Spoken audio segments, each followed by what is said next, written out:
Un joyau industriel du Pas-de-Calais, avec un verre devenu trésor.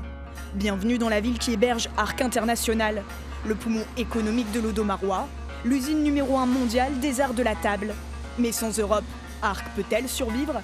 Nous avons posé la question aux candidats du Front National.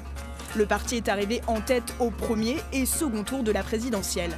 Vous défendez la souveraineté nationale et comme Arc exporte énormément, vous ne pensez pas que ça va poser de problèmes vis-à-vis de la santé économique d'Arc International? Non, pas du tout, non. Et pourquoi non?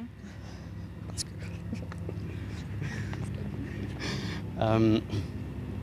Encore une fois, on défend en effet la souveraineté nationale, mais donc toutes les entreprises qui produisent en France ne seront pas impactées par des mesures, j'allais dire, coercitives face à des entreprises qui importent leurs produits.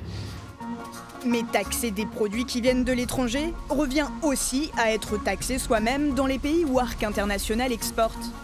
Pour les délégués syndicaux, une Europe fermée serait la pire des solutions. Je rappelle quand même que nous sommes une entreprise, Arc, qui vendons dans 170 pays du monde.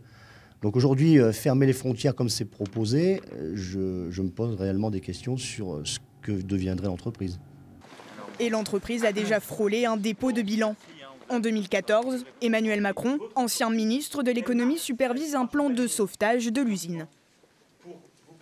L'entreprise est sauvée, 90% des emplois sont sauvés, et l'ensemble des salariés seront protégés.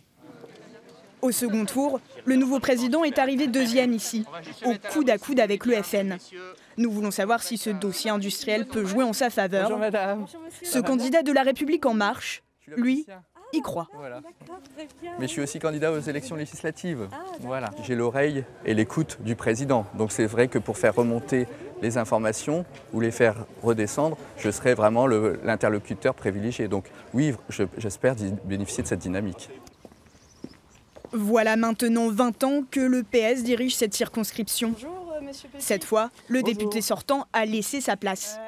Pour le nouveau candidat, de porte en porte, il faut maintenant se faire un nom. Bonjour Madame Bertrand-Petit. Voilà, le PS a recueilli 5% des voix au premier tour de la présidentielle.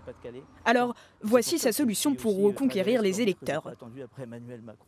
Les gens attendent, c'est qu'on prenne en compte leur souffrance au quotidien, qu'on prenne en compte l'emploi, qu'on ait des résultats au niveau de l'emploi, qu'on ait des résultats au niveau des petites retraites, au niveau du monde agricole.